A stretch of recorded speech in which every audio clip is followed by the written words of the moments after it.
waxaa magaalooyinka London, Madrid iyo Paris laga soo sheegayaa bukaanadii ugu horreeyay ee qaba furuqa daayeerka oo cudur dhif iyo naadir ku ah dunida inteeda kale oo lagu arki jiray Afrikada Galbeed.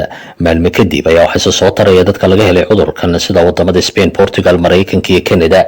dadkan uu soo ritay cudurkan wadamada Yurub, Mareykanka iyo Canada ayaa u badan qoomiyadda Qowmaluudka oo dadoodu ka hooseyso 50 sano jir oo la sheegay inay ka qaadeen dheecaane isku gudbiyeen.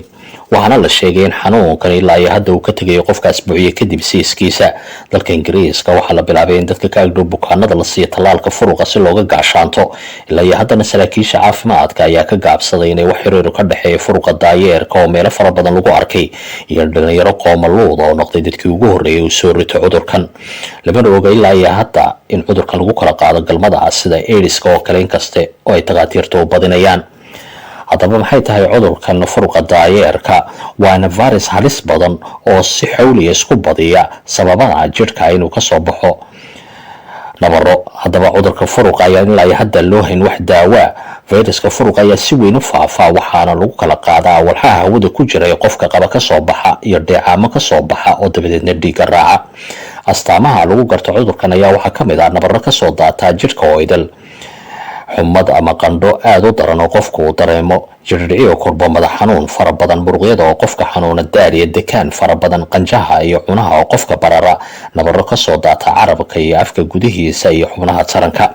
furuqa daayeerka ayaa ilaa hadda si xawli ugu faafaya dalalka Yurub iyo Mareykanka sida wadamada Ingiriiska, Spain, Portugal, Faransiiska, Talyaaniga, Belgium, Jarmalka, Mareykanka iyo Canada.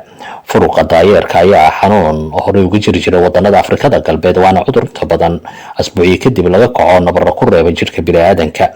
waxaase walaac geliyay culimada sayniska sida dhaqsaha badan ee ugu faafayo wadamada Yurub iyo Mareykanka, waana iyagu ka cabsi qabaan haddii nooc sidana rogayo xanuunka furuqa daayeerku soo shaabaxo inuu keeni karo mashaqo ka halis badan ba kana argagax badan furuqii malaayiin qof ku diray qarniyadiina soo dhaafay dunida korkeeda inta aan laga dabar jarin caalamka oo aan tallaal loo helin. lamana oga sida uu saameynayo soo socodka gaadiidka iskaga goosha caalamka. ilaa iyo hadda lamana oga xiriirka kala dhexeeya dagaalka faraha aadka u daran ee ka socda dalka Ukraine iyo sida quwaduhu ay u isticmaali karaan.